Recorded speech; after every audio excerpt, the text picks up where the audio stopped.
女人心，海底針。闊太嘅心思更加深似海。闊太名媛聚會裏邊，優待冷遇、起伏不定嘅李嘉欣，最係知道個中滋味。仲未夠半個月，就體會咗一次冰火兩重天。前段時間，網絡上邊捧吹李嘉欣拉踩郭晶晶嘅帖周圍飛，起因又係香港貴婦圈嘅一張合照。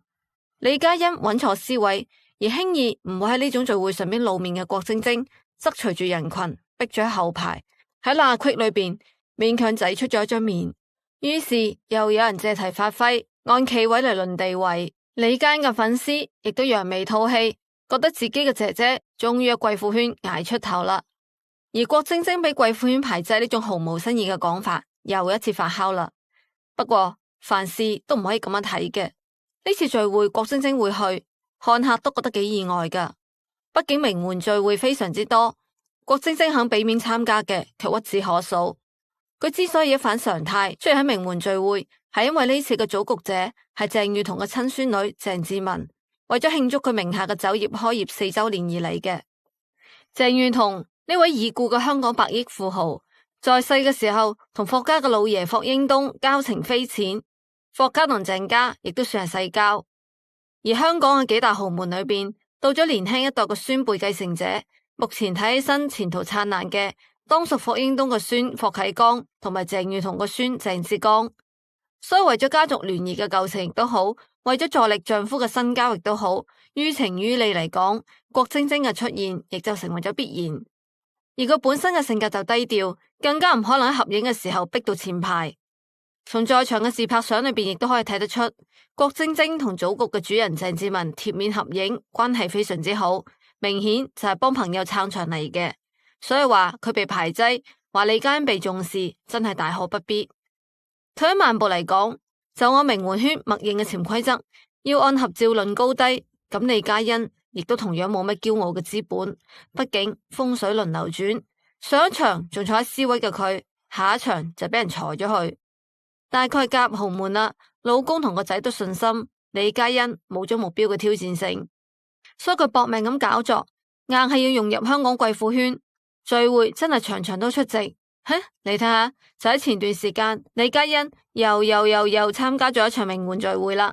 當日組局嘅女主人係湯盈盈嘅堂侄女，同時亦都係騰訊嘅總裁劉熾平嘅太太湯敏儀。呢一場聚會，香港最頂級嘅名流太太嚟咗唔少。林建岳個女林恬儀、鄭志剛嘅太太鄭余雅穎、利邦集團主席馮國倫嘅新抱余慕莊、徐子淇嘅好朋友劉王明琪等等都有到場。鄭志剛個老婆余雅穎亦都嚟咗。郭晶晶雖然冇去，但另外一位跳水皇后伏明霞嚟咗。女明星較豪門嘅黎姿同埋李嘉欣亦都係邀請之列，但係待遇就自然不同啦。當日名媛地位比較高嘅林恬儀晒出咗10幾人嘅大合照，黎姿都要靠邊坐，畫面裏邊更加冇李嘉欣。第二日，劉王明琪晒出第2張合照，咁樣先見到李嘉欣嘅身影。李嘉欣其後即刻轉發到限時嘅動態，更加踢搞手湯敏儀感謝對方，迫不及待扮熟絡嘅嘴面唔好太明顯啦。呢個並唔係故意歪曲事實。畢竟馮詠儀晒出嘅飯局合照裏邊，12個闊太一齊聚餐，台上邊擺住個高腳杯同埋精緻茶杯。李嘉欣終於冇被裁，出現咗合照裏邊，但係卻企到一眾貴婦圈裏邊嘅邊緣角落頭，只能夠靠鮮艷嘅衣服顏色嚟搶鏡。所以究竟係邊個融入闊太圈上唔到台面呢？其實李嘉欣喺貴婦聚會上邊知名度可能係最高嘅，曾被稱為最靚港姐嘅佢，唔理美貌同埋氣質都唔輸俾其他人。但每次佢喺貴婦圈裏邊嘅大合影，都只能夠企喺最靠邊嘅位置，咁就不得不提一下呢個香港貴婦圈個排位係點樣決定嘅。喺呢個香港貴婦圈裏邊，C 位常客就係林恬儀、邱穎妍。咁亦都可以講明喺呢個圈子裏邊，財富可能係門檻，但並唔係最重要嘅，出身嘅家族先至係最緊要。喺貴婦圈裏邊，但從家族資產嚟睇，徐子淇背後嘅李兆基家族財富可能係最高嘅。李兆基常年都係香港富豪排行榜上面嘅前3位，而徐子淇嘅老公李嘉誠更加成為咗接班人。但徐子淇依然冇辦法穩坐貴婦圈裏邊嘅 C 位。不過幾乎每次合影都能夠緊靠住林恬儀同埋邱穎賢呢啲 C 位嘅人物，可見佢雖然出身比唔上呢啲名媛，但係佢個老公係接班人，作為女主人嘅佢自然地位都好高。李嘉欣就啱啱相反，佢個老公許晉亨雖然係許家名義上邊嘅接班人，但佢個老爺許世勳過身之前，將420億嘅資產成立咗信託基金，加上許晉亨本身就係一個冇事業心嘅人，李嘉欣婚後亦都做咗全職闊太，兩夫妻目前就係攞生活費過日子嘅人。雖然講白咗，呢個圈裏邊好多貴婦都係依附夫家，所以夫家嘅財富同埋喺富豪圈裏邊嘅地位，丈夫喺家族裏邊嘅地位，都會直接影響到呢啲貴婦喺圈裏邊嘅地位。許家到咗許晉亨呢一代，喺港圈富豪圈裏邊已經算係十分之低調同埋佛系啦。不過許家船王許愛洲嘅後代喺香港富豪圈裏邊都算係老錢家族，老錢家族嘅背景喺富豪圈裏邊亦都好有用嘅。而黎姿就比李嘉欣好一啲，佢個老公馬廷強係東方報業集團創始人之一馬識儒個仔，喺香港豪門裏邊地位唔輸霍家同埋李家。黎姿雖然都係嫁入豪門，但佢係真正嘅女主人，而且仲有自己嘅事業，並且喺老公嘅幫助之下，黎姿自己嘅公司已經成功上市，成為咗身價10個億嘅女總裁。佢喺貴婦圈裏邊嘅地位，好明顯比李嘉欣要好一啲。再嚟睇嗰啲能夠喺大合影裏邊企 C 位嘅名門貴婦，基本上都符合咗兩個條件：第一係自己出身豪門，本來就係名門；第二係嫁入豪門。比如呢次大合影裏邊嘅 C 位林恬儀，佢出身港圈嘅林百欣家族。林百欣家族資產巔峰期高達600億元，爸爸係香港10大富商之一嘅林建岳，媽媽係台灣女星謝玲玲。佢仲有一個好犀利嘅嫲嫲余寶珠。雖然林建岳同埋謝玲玲已經離婚多年，但係林家一直都有嫲嫲余寶珠坐鎮，而余寶珠非常之維護前新抱謝玲玲，唔俾林建岳再娶，亦都保證咗謝玲玲所生嘅幾個小朋友喺林家嘅利益。林恬儀可以講係真正嘅含住金鎖匙出世嘅名門，同李嘉欣、徐子淇有好大嘅區別。後嚟林恬儀嫁咗俾香港星島新聞集團主席何正德，雖然何正德好低調，但係身家都係百億，同林恬儀算係強強聯手，難怪林恬儀喺貴婦圈能夠咁吃得開啦。另外一位 C 位嘅常客邱穎賢，同林恬儀一樣，都係出生於老錢家族，係實實在在嘅豪門千金。邱穎賢嘅爺爺係有亞視之父之稱嘅邱德根，亦都係遠東集團嘅創始人。邱穎賢本身係 party 愛好者，佢從出世開始幾乎冇做過嘢，畢業之後玩咗幾年就結婚啦。邱穎賢嘅老公許清池係敏商首富許連哲嘅仔，亦係恒安集團嘅接班人之一。邱穎賢婚後亦都安心繼續做貴婦，呢種生活可以講好令人羨慕啦。不過話又講返轉頭，李嘉欣呢2年喺闊太圈嘅努力，大家都睇喺眼裏邊，越努力越心酸。佢唔容易被闊太名門圈接受，亦都好正常。當時年少輕狂，自傲於有美貌，佢喺港圈富豪嘅後宮團裏邊橫行霸道咗好多年。雖然嗰個年代女明星做富豪情婦嘅唔少，但多數都有不得已嘅地方，擺脫困境就同富豪講拜拜啦。但被稱為富豪收割機嘅李嘉欣，視呢個為展示自己魅力嘅契機，一度成為香港富豪太太嘅公敵。所以即使佢嫁咗俾許晉亨，亦都冇人願意俾佢幾分薄面。且唔講香港嘅闊太名媛圈，多數以甘比同埋何超瓊馬首是瞻。而李嘉欣曾經係甘比嘅情敵，內涵少一個甘比幾次，更加何超瓊同埋許晉亨婚姻存續期間登堂入室嘅小三。李嘉欣嘅呢啲小手段，或者甘比何超瓊可能冇心思去同佢糾纏呢啲小情小愛，但名利場嘅其他名門貴婦，佢係會有所忌憚。佢哋下意識咁疏遠孤立李嘉欣，亦都算係對兩位女大佬投桃報李嘅示好。再加之李嘉欣嘅老公許晉亨志不在富豪偉業，每個月領住200萬嘅生活費，富貴閒人一個啫。而其他闊太嘅老公都係生意場上邊舉足輕重嘅人物，佢哋都打住聚會嘅名義，為自家嘅生意聯繫人脈，建立社交，所以個個和氣，次次優待。但李嘉欣唔能夠俾社交圈度賦能，連已經轉變為企業家嘅黎姿都比佢地位高，更何況係同郭晶晶比呢？咁啱呢段時間，霍家嘅家產爭奪戰又一次起風波。霍家嘅老爺本來喺生前嘅時候安排好咗財產分割，3個仔霍震霆、霍震宇、霍震寰每人分咗65億嘅港幣，就為咗避免遺產家醜。但老二老三唔甘心，仲係為咗交代之外嘅家產，嘈上咗法庭，扯開咗拉鋸戰。雖然講呢件事同老大霍震霆冇咩關係，但考慮到呢啲污糟事搞到屋企家宅不寧，影響心情，專登叫個仔霍啟剛帶住新抱郭晶晶同埋啲小朋友嚟大陸旅遊。兩公婆帶住小朋友，又係爬長城，又係遊西安，自細就將愛國情懷扎根小朋友心中，咁先係真正做到咗霍英東嘅囑託。即使霍啟剛唔走商戰呢條路，單係睇郭晶晶喺霍家被重視嘅地位，其他名門貴婦亦都會高看佢一眼。攞郭晶晶同李嘉欣比，簡直係降維打擊啦。講到尾，李嘉欣習慣咗喺人堆裏邊做雞頭嘅感覺，先至會喺54歲嘅年紀，仲不甘於歲月靜好，依然要喺闊太圈裏邊爭個高低。但拋開面上面嘅風光而言，佢去巴結呢啲闊太，低眉順眼咁企邊角參加聚會，冇任何意義。不如學下郭晶晶，好好地培養小朋友，教育好豪門精英富四代，喺自己屋企被重視，先至能夠喺外邊被高看啊！誰能想到李嘉欣僅用1個晚上，就讓首富李嘉誠家破人亡。摘得最美港姐後，李嘉欣持量行凶，驚為天人的容貌和身材讓無數富豪蠢蠢欲動，首富李嘉誠也難逃其手。他奪冠當晚，李嘉誠提出3000萬支票和1套房的誘人條件，並且為他打破與原配莊月明約定的不帶女人回家原則。面對年逾60的李嘉誠，只想要錢的李嘉欣毫不猶豫同意。但就在兩人顛鸞倒鳳共度良宵時，莊月明撞破他們的奸情。沒曾想3個小時後就傳出他的死訊。更離奇的是，李嘉誠口口聲聲咬定莊月明是心臟病復發，但警方卻查出他是服用過量藥物致死。李嘉欣瞬間被扣上逼死原配的罪名。眼見引火燒身，李嘉欣火速投向港姐收割機劉鑾雄的懷抱。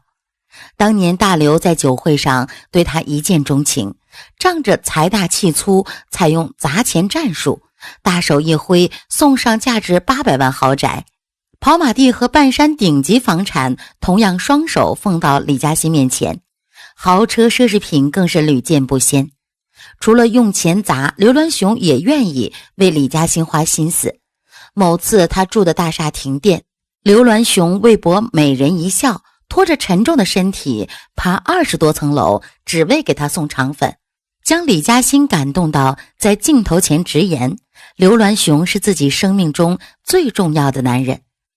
人心不足蛇吞象，日復一日之後，李嘉欣萌生上位正宮的想法，但是劉鑾雄家中早已有正妻寶詠琴，只要他在一天，自己就永遠都是見不得光的存在。為了上位，李嘉欣隔三差五向寶詠琴打去挑釁電話，全方位展示和劉鑾雄的甜蜜日常。得知此事，寶詠琴一氣之下提出離婚。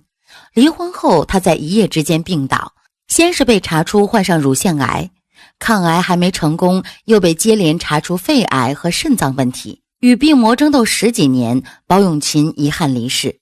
不過趕走正妻的李嘉欣也沒得什麼好果子。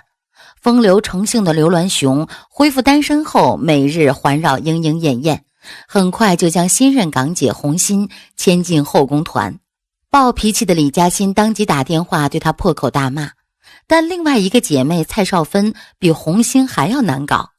與李嘉欣相比，蔡少芬更懂得如何低眉順眼拿捏劉鑾雄的心。兩人交往期間，大劉送給蔡少芬的包包首飾一點也不比李嘉欣少。在他18歲生日時，劉鑾雄更是斥資100萬為蔡少芬舉辦聲勢浩大的成人禮，就連他母親欠下的債，劉鑾雄也順手幫忙還清。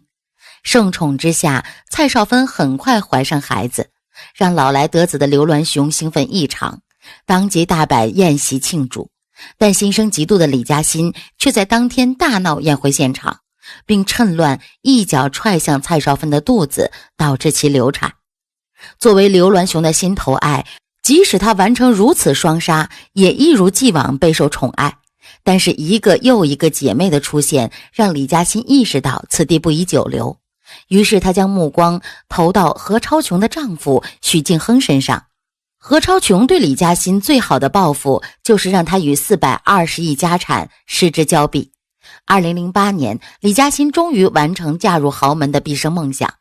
她的丈夫不是别人，正是赌王千金何超琼商业联姻对象许晋亨。虽然丈夫是同一个，但两人婚礼可谓是天差地别。当年何超琼脸上虽然没有一丝笑意，但在父亲的要求下，带着10亿嫁妆嫁给许晋亨。光是婚宴就整整摆了3天4夜。这期间，何超琼整整换了3套婚纱，其中2套都是来自迪奥设计师为其量身定做，而第3套龙凤褂更是被称为香港褂皇，价值直接过100万。现场更是豪车如流，繁花如云。这3天，何超琼无疑是全香港最受瞩目的人，这足以让李嘉欣酸出红眼病。反观她与许晋亨的婚礼，简直能用寒酸来形容。不仅3件婚纱加起来总价不超50万，就连婚礼嘉宾身份都相差甚远。而许家对李嘉欣富豪收割机的名声也早有耳闻，为了不让他玷污自家名声，干脆每年年夜饭都不允许他出来丢人现眼。直到他为许晋亨生下许家皇太子，才勉强坐上了豪门阔太的地位。这个结果也不枉他与何超琼整整6年的勾心斗角。当年何鸿燊斩断女儿与陈百祥的情缘，将何超琼送进商业联姻的大门。婚后2人互不干涉，何超琼专注事业，许晋亨则日日流连女人堆。但陈百强却因为心上人的婚姻一直郁郁寡欢，不到2年就撒手人寰。何超琼不顾许太太头衔，坚持为她扶灵。何许2家关系因此陷入冰点。于是李嘉欣适时地结束与庞维仁、黎明等人的纠葛，抓住时机趁虚而入，旁敲侧击暗示许晋亨尽快提出离婚。但他因为忌惮双方家长的权威，只能两边周旋，一边与何超琼扮演恩爱夫妻，一边又与李嘉欣浓情蜜意。一心想上位的李嘉欣拉着许晋亨多次秀恩爱，试图让何超琼知难而退，但何超琼对此压根儿不以为意，因为他本就看不上只会啃老的许晋亨。坐不住的李嘉欣干脆直接上门约谈，却被何超琼狠辣的一记耳光打得铩羽而归。不过后来痛失所爱的何超琼决定成全2人，在2000年宣布夫妻感情破裂，正式分居。分居后的许晋亨如同脱缰的野马，让李嘉欣光明正大搬进自己的婚房。2人的激情大戏还多次被狗仔拍个正着。但只要何超琼正妻一位，一天不解除，李嘉欣就是见不得光的第三者。为加快2人离婚进程，李嘉欣将自己塑造成受害者形象。几个来回后，赌王何鸿燊先破了防，火冒三丈命令女儿签字离婚，与当初命令他结婚时如出一辙。何超琼终于有了光明正大的理由脱身。对于何家妇女的施舍，李嘉欣十分不领情。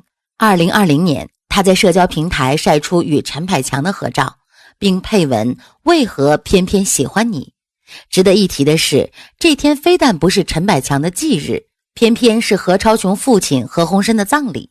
这一举动无疑是将他的伤口撕开，又撒了一把盐。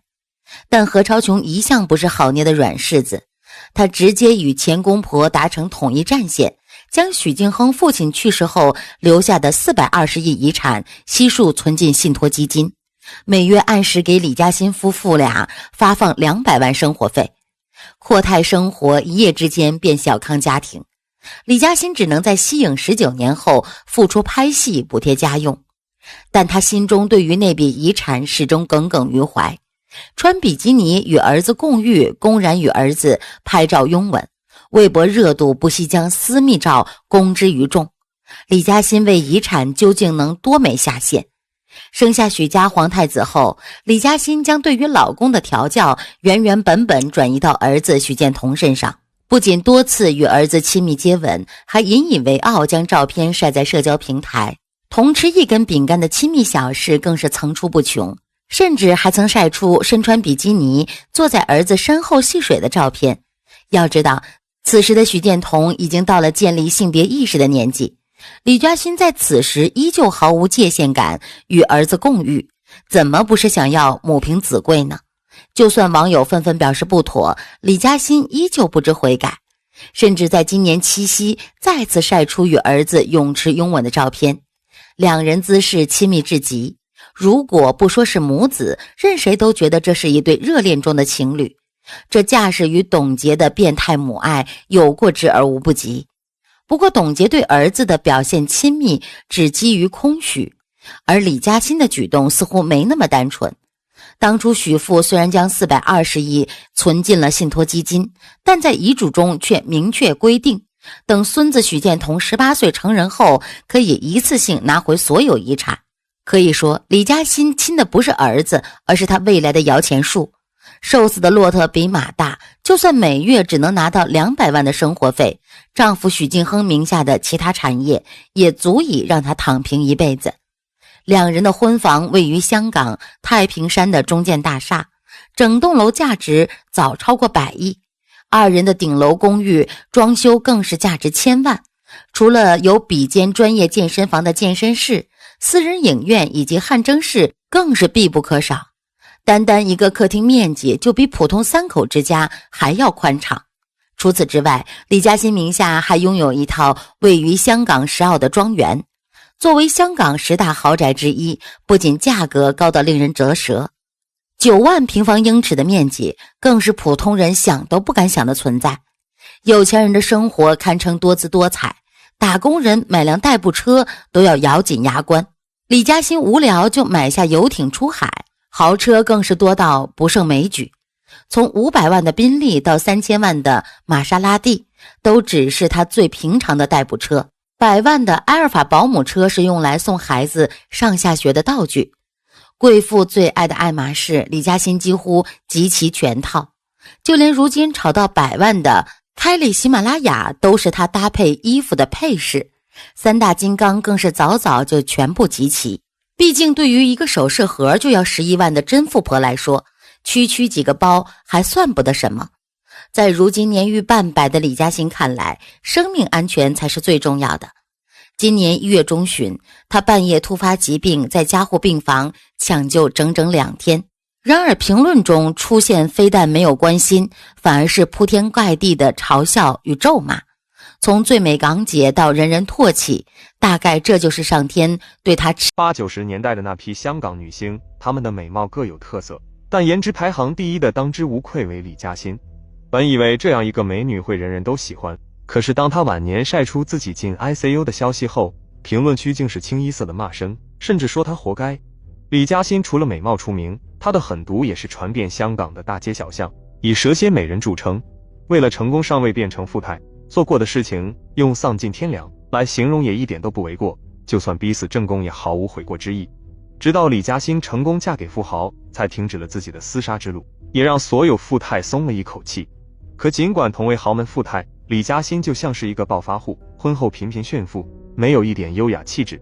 不仅如此，她还被婆家人看不起，所以豪门生活过得并不如意。那么李嘉欣是如何走上这样一条过街老鼠的路呢？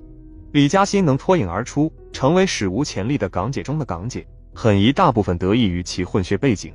她有一半的欧洲血统，父亲是个葡萄牙人，在她很小的时候离开了她与母亲。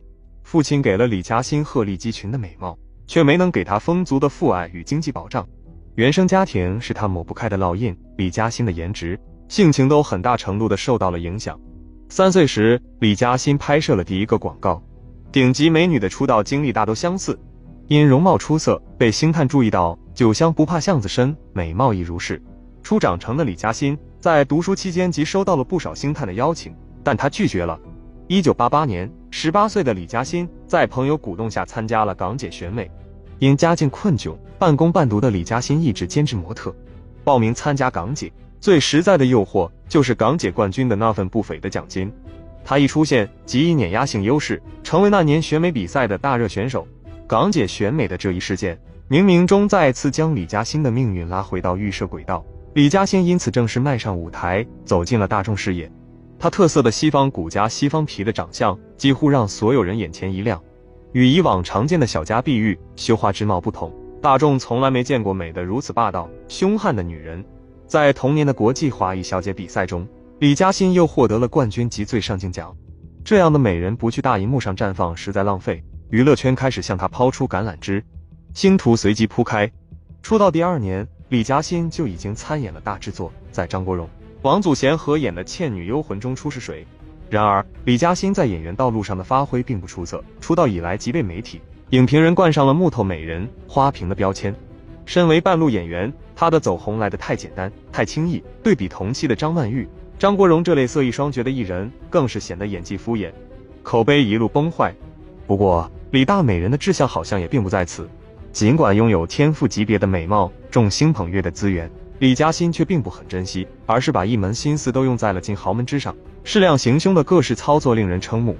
她交往过的男友非富即贵，多到成为八卦记者、舆论群众茶余饭后追随的明星谈资。李嘉欣仅用1个晚上就让首富李嘉诚家破人亡。1988年，李嘉欣凭借出色的长相，一举拿下香港小姐的冠军头衔，她的名字瞬间响彻香港。惊为天人的容貌和身材，让无数富豪蠢蠢欲动，就连李嘉诚都想做她的裙下之臣。尽管他早已与正妻庄月明立下约定，只要不把女人带回家，在外面怎么玩都行，但是放纵永远不会让人安心。1990年元旦的前一晚，瞅准机会的李嘉诚豪掷3000万，将李嘉欣带回了家。两人究竟干了什么，我们不得而知。但就在这一晚，李嘉诚的妻子庄月明突然离世。要知道，前一天，庄月明还陪着李嘉诚出席君悦酒店的新年晚会，李嘉欣一出现，庄月明就离世。这紧凑的时间线让人不禁心生疑惑。更离奇的是，李嘉诚口口声声咬定庄月明是心脏病复发，但警方却查出他是服用过量药物致死。庄月明离世后，李嘉诚还特地出资建造一栋庄月明楼，但因其奇特的造型和走势，香港媒体直接将它称为镇魂楼。加上庄月明离世后，李嘉诚的事业蒸蒸日上，有人猜测这全是庄月明楼的功劳，但这都是外界的猜测。事实真相或许只有当事人心中清楚。当全港都在讨论首富之妻离世之谜，李嘉欣早就在满城风雨里物色好了下一个金龟婿。这个时候，又一位富商刘銮雄出现了。刘銮雄表达爱的方式更加的直接，鲜花加上跑车，豪情加上财富。刘銮雄包下2个报纸的版面，就为了在情人节向李嘉欣表白，并且他将2处别墅作为生日礼物送给了李嘉欣。不仅如此，在电梯停电以后，刘銮雄爬20多层，只为了给李嘉欣送一份他喜欢吃的美食。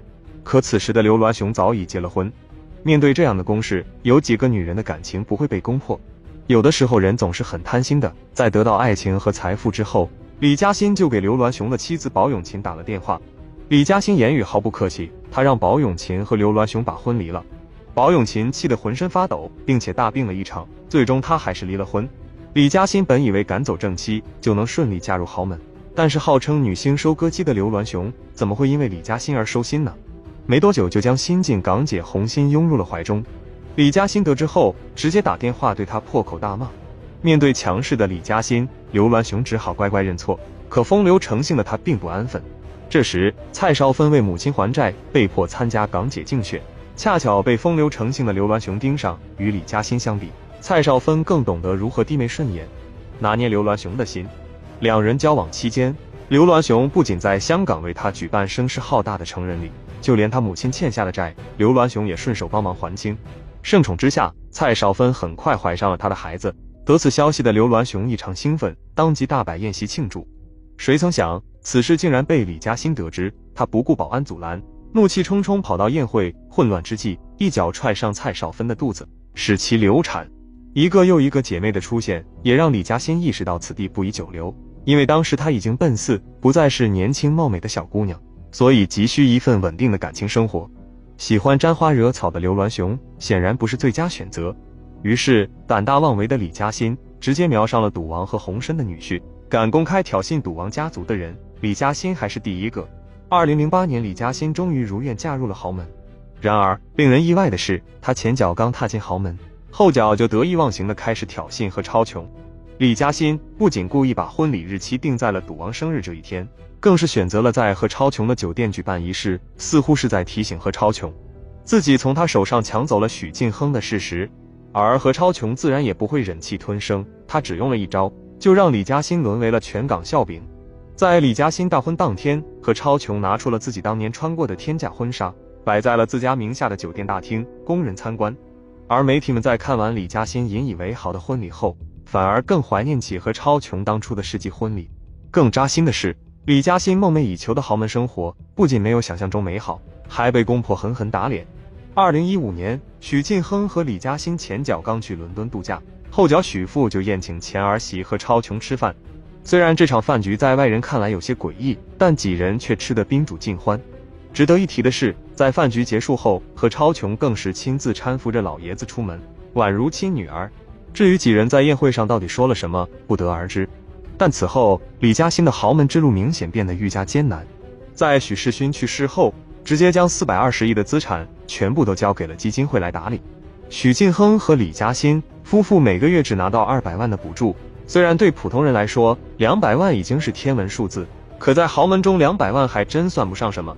要知道，李嘉欣买一个包包就要花费80-90万，对于过惯了挥金如土日子的李嘉欣来说，无疑是降低了生活质量。摸爬滚打这么多年的李嘉欣自然也不是好惹的，于是在赌王离世那天，李嘉欣发文称陈百强是他偶像，还附上两人的合照，狠狠戳了何超琼的心窝。许世勋就对这个专勾搭豪门的女明星没什么好感，但耐不住许晋亨喜欢，宁愿与父母抗衡，也要将李嘉欣娶进门。出于无奈，只能成全了这对痴男怨女。而许家又只有这一个孩子，将来必定要继承许家家业，所以为了避免李嘉欣把许家挥霍一空，许世勋就将全部家产420亿交给了信托基金，只每个月按时发放生活费200万。但在孙子出生后，就把名下的80多套房产都交给了许晋亨。而许世勋这样的操作也是让人称绝。这样的实体资产相比420亿的金融资产来说，李嘉欣没有借口大肆挥霍，毕竟都是归在许晋亨名下，既支撑了儿子的日常生活，又防范了李嘉欣。而且许晋亨本身就不喜欢做生意，虽然曾是美国著名大学高材生，但他实在没有商业头脑。许世勋也是看到这一点，因此干脆将房产全部交给了他。如今许晋亨靠着收租也完全能过上豪门顶流生活，李嘉欣也依然能安心做他的豪门阔太。当初许世勋虽然将420亿存进信托基金，但遗嘱中却明确规定，等孙子许建通18岁成人后，可以一次性拿回所有遗产。所以李嘉欣还是最后赢家。随着李嘉欣这个富豪收割机的豪门阔太梦成真，香港的阔太们终于放下了心。李嘉欣在圈子里风评堪忧，而在圈外，媒体也大都瞧不上他。成婚时，港媒还以豪门公交车驶进豪门的形容，明讽是辆行凶的李嘉欣。或许世人对其做派不耻，但对李嘉欣本人而言，未尝不是得偿所愿的圆满结局。不久前传出李嘉欣和于正联合为复出博热搜，再度复出的苗头已经显山露水。但是也正因为这样，李嘉欣往日的行为轨迹又被人扒了出来。他周边依旧是骂声，他身上依旧是鲜鲜亮亮的缺口，似乎从来没有愈合。对于过往打下的烙印，李嘉欣可能无能为力，无论真假，一切都是岁月留下的故事。希望他也能坦然处之，畢竟餘生很長。女人心，海底針，闊太嘅心思更加深似海。闊太名媛聚會裏邊，優待冷遇起伏不定嘅李嘉欣，最係知道個中滋味啦。仲唔夠半個月，就體會咗一次冰火兩重天。前段時間，網絡上邊吹捧李嘉欣拉踩郭晶晶嘅貼到處飛，起因又係香港貴婦圈嘅一張合照。李嘉欣穩錯思維，而輕易唔會喺呢種聚會裏邊露面嘅郭晶晶，就隨住人群俾人逼到後排，喺罅隙中勉強露出咗張面。於是就有人借題發揮，話按站位論地位。李嘉欣終於喺貴婦圈捱出頭啦，而郭晶晶俾貴婦圈排斥嘅呢種講法，亦就發酵咗起身。不過凡事唔可以咁樣睇嘅，今次聚會郭晶晶能夠去參加，看客都覺得好意外嘅。畢竟名媛聚會非常之多，郭晶晶肯俾面參加嘅卻屈指可數。佢之所以一反常態出喺名媛聚會，係因為呢次嘅組局者係鄭裕彤嘅親孫女鄭志文，為咗慶祝佢名下酒店開業4周年而嚟嘅。鄭裕彤呢位已故嘅香港百億富豪，在世嘅時候，同霍家嘅霍英東交情匪淺，霍家同鄭家亦都算係世交。而香港嘅幾大豪門裏邊，到咗年輕都有個孫輩繼承人，目前睇起身前途燦爛嘅，當屬霍英東個孫霍啟剛同埋鄭裕彤個孫鄭志剛。不過鄭志剛前段時間亦都因為冇能夠做出成績，俾人踢出咗繼承位，所以為咗家族聯誼嘅舊情亦都好，為咗助力丈夫嘅身家亦都好，於情於理嚟講，郭晶晶嘅出現亦就成為咗必然。而佢本身嘅性格就低調，更加唔可能喺合影嘅時候企喺前排。從在場嘅自拍照能夠睇到，郭晶晶同祖國嘅主人鄭志文貼面合影嘅關係非常之好，明顯就幫朋友撐場嚟嘅。所以話佢被排擠，話李嘉欣被重視，大可不必。退一萬步嚟講，就算個名門圈默認嘅潛規則要按照合影嚟論高低，咁李嘉欣同樣亦都冇咩驕傲嘅資本。畢竟風水輪流轉，上一場仲坐喺 C 位嘅佢，下一場就俾人裁咗啦。大概係嫁咗入豪門，老公同個仔嘅事都順心，李嘉欣冇咗目標嘅挑戰性，所以佢就係咁搞事，硬係要融入香港嘅貴婦圈，聚會真係場場都出席嘅。你睇下，李嘉欣又參加場名門聚會啦。當日組局嘅女主人係湯盈盈嘅堂侄女，同時亦都係騰訊總裁劉熾平嘅太太湯敏儀。呢一場聚會，香港最頂級嘅名流太太嚟咗唔少啊。林建岳個女林恬儀，鄭志剛嘅太太鄭余雅穎，利邦集團主席馮國倫嘅新抱余武莊，徐子淇嘅好朋友劉黃明琪等等都有到場。鄭志剛嘅老婆余雅穎亦都嚟咗。郭晶晶雖然冇去，但另外一位跳水皇后伏明霞嚟咗。女星嫁入豪門嘅黎姿同埋李嘉欣亦都喺邀請之列，但待遇呢就自然唔同啦。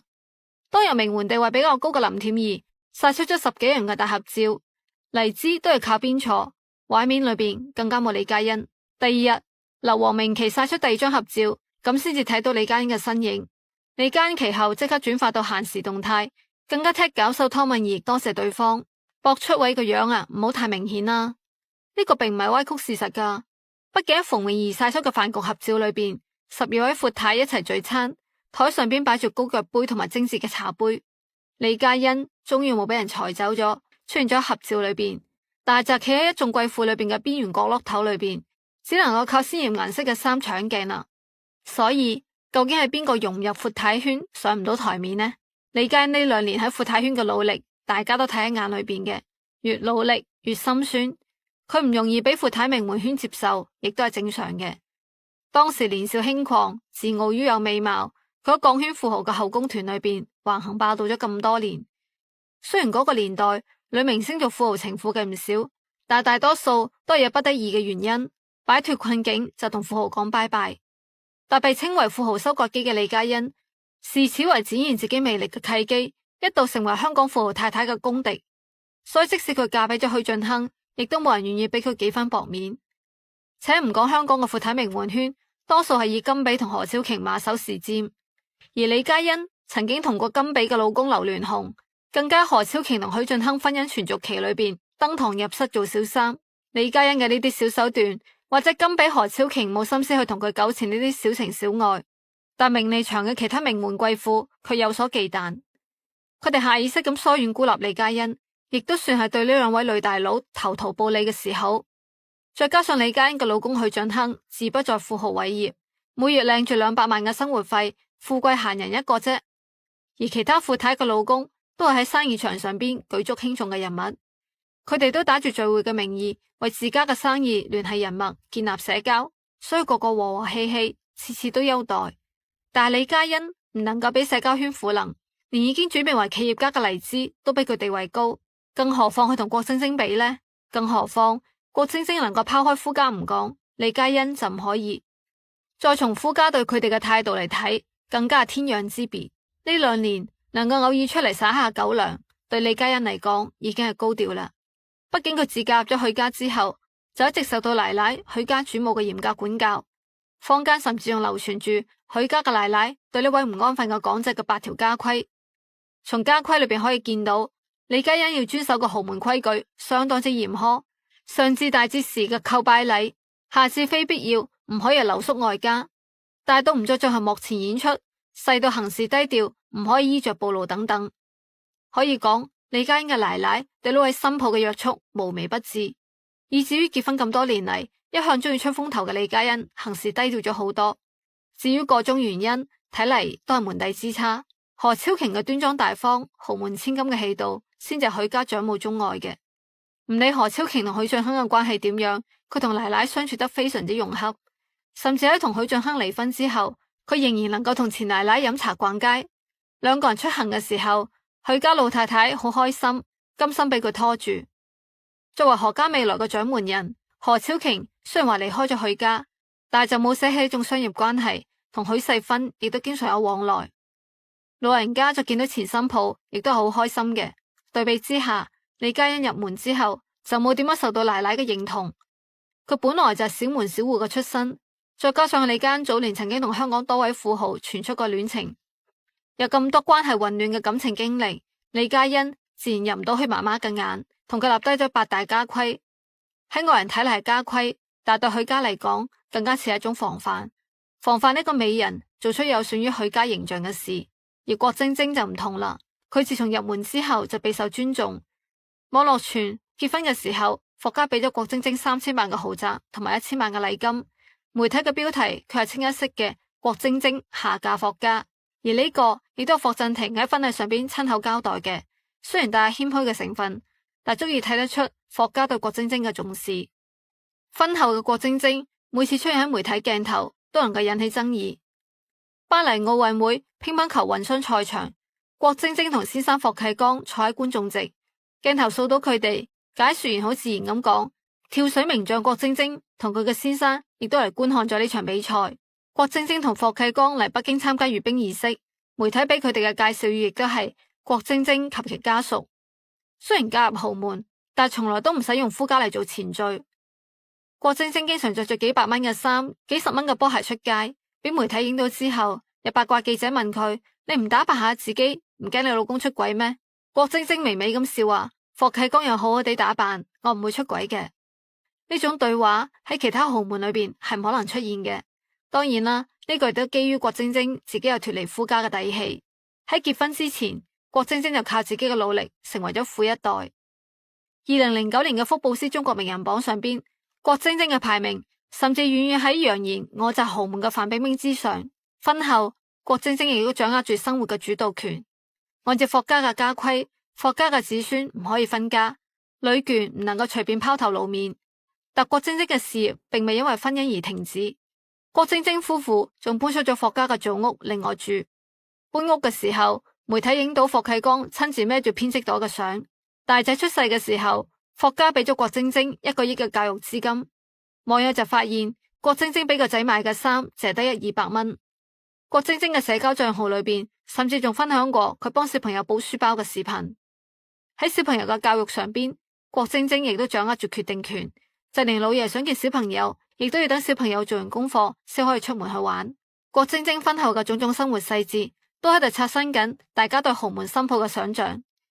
嫁入豪門之後，郭晶晶仲係原來嘅郭晶晶，佢唔單止冇俾豪門掌控，反而成為豪門嘅主心骨。呢樣係李嘉欣無論如何都做唔到嘅。講到尾，李嘉欣習慣咗喺人堆裏邊做雞頭嘅感覺，先至會喺52歲嘅年紀，仲不甘於歲月靜好，依然要喺闊太圈裏邊爭個高低。但拋開面子上邊嘅風光而言，佢去巴結呢啲闊太，低眉順眼咁企喺邊角落頭參加聚會，冇任何嘅意義。仲不如學下郭晶晶，好好地培養小朋友，教育好豪門精英富4代，喺自己屋企被重視，先至能夠喺外邊俾人高看啊！王晶喺鏡頭前面毫不留情咁掟呢一句狠話：香港個許家就係李嘉欣嘅老公，佢哋每個月攞200萬嘅啫，對佢哋嚟講好唔願意，太少啦！一句說話直接係炸翻輿論場。原來外界以為坐擁400幾億家產，企喺金字塔頂尖嘅許晉亨、李嘉欣夫婦，真正可以自由支配嘅，只不過係每個月200萬港幣嘅生活費上限。呢筆錢並唔係話零用錢，而係來自於許家嚴密運作嘅家族信託。乍咁一聽呢係天文數字，但一旦攤開賬單，現實即刻變咗微妙起身啦。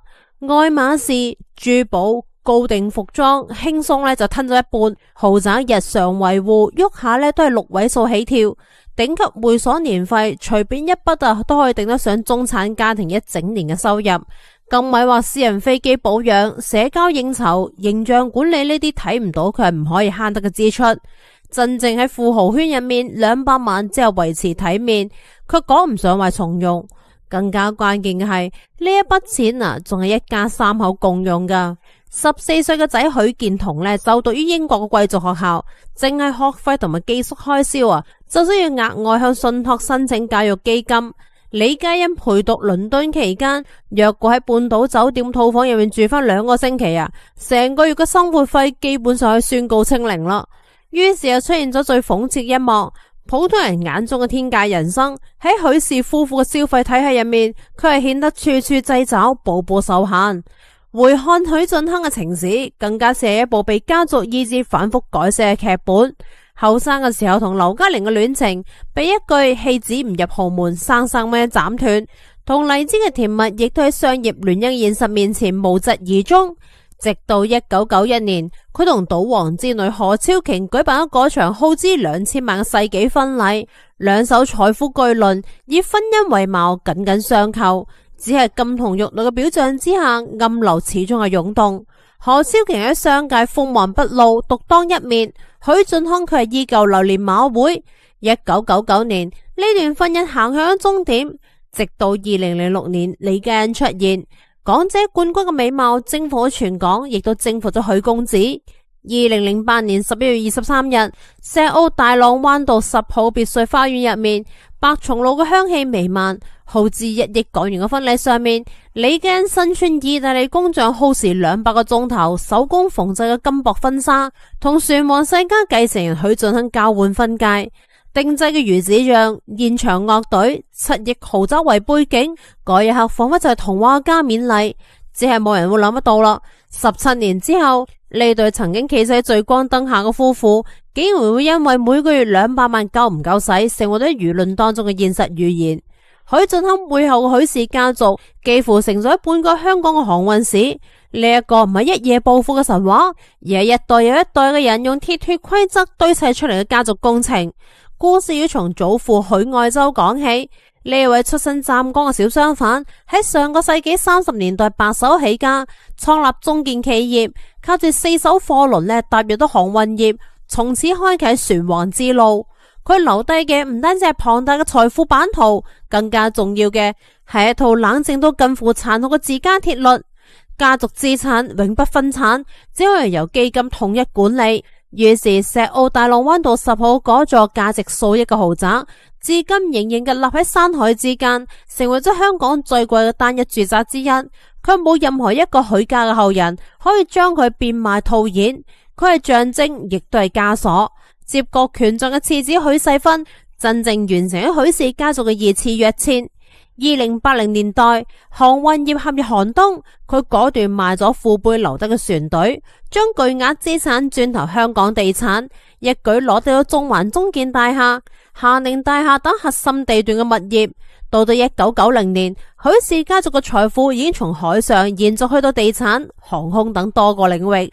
許世芬本人手握住大概係490億港元資產，躋身香港10大富豪之列。商場上所向披靡，家事卻接連受創。長子許晉乾英年早逝，只係留低尚未成年嘅孫輩。而佢喺41歲嘅時候先得嚟幼子，正係後來備受關注嘅許晉亨。2018年冬天，97歲嘅許世芬合現長逝，留低咗超過400億港元嘅龐大遺產。外界原本以為呢筆財富會順理成章交到佢獨子手中，然而遺產一經曝光，輿論瞬間譁然。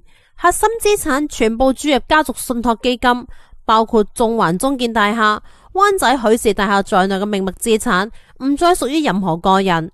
家族成員只可以按月領取生活費，每個月封頂200萬港元。任何大額支出需董事會審批。石澳豪宅歸信託名下，僅有使用權。醫療同埋教育可以額外申請，但必須憑發票報銷。至於家族企業實際控制權，即係徹底交由專業經理人團隊打理。呢一步相當於將金庫鎖匙直接掟入深海。喺許世芬睇嚟，信託基金並唔係炫耀財富嘅工具，而係防盜門。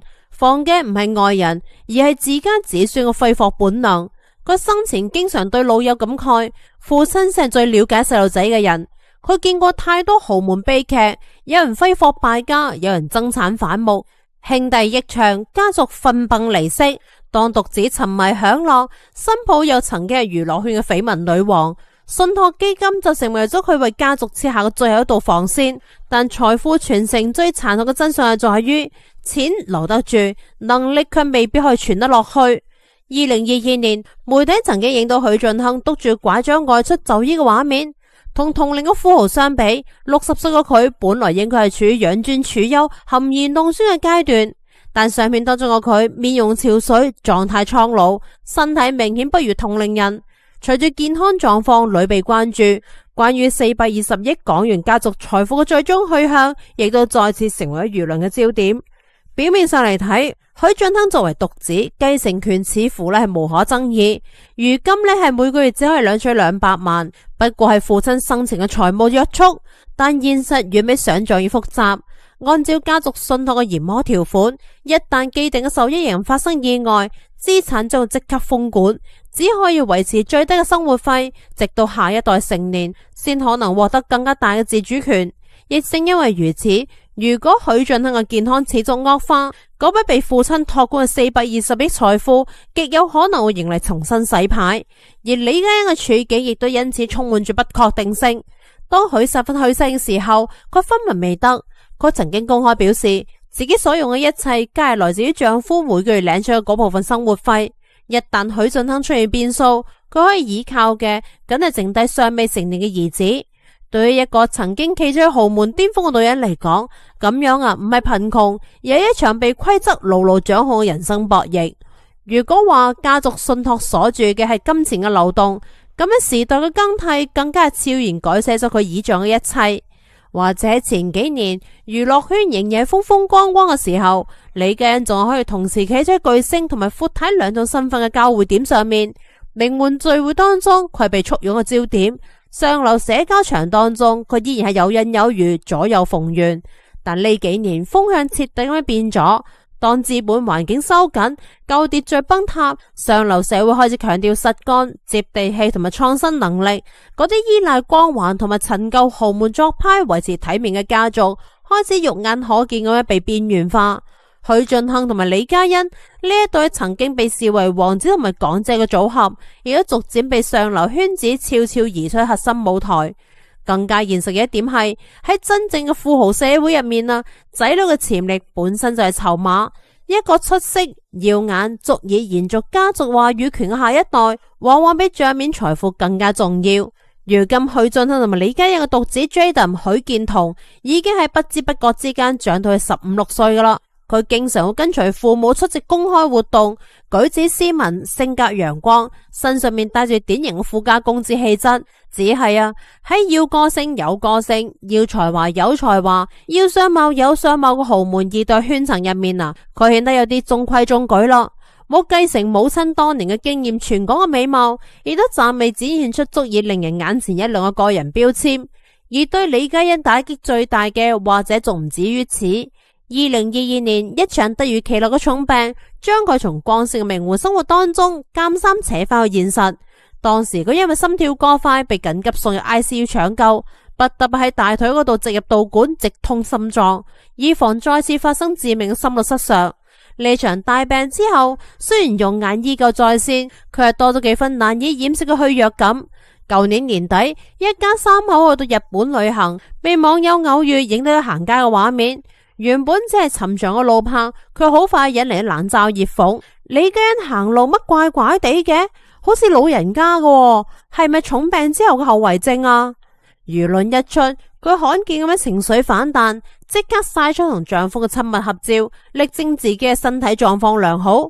但係呢份急切本身就透露出一種無力。更加諷刺嘅係，就連早已成為咗過去式嘅人，亦都冇放過佢。前度劉鑾雄就召開記者發佈會，本意係同呂麗君劃清界線，卻順帶拉踩李嘉欣，暗指佢婚後仍要向自己索要名牌手袋，又否認當年登報示愛嘅主動性。面對呢啲翻舊賬嘅言語，李嘉欣只可以選擇一笑置之。佢比邊一個都要清楚，回應只會令到自己陷得更加深。只可以講啦，呢幾年嘅李嘉欣似乎行到人生嘅低谷期啦。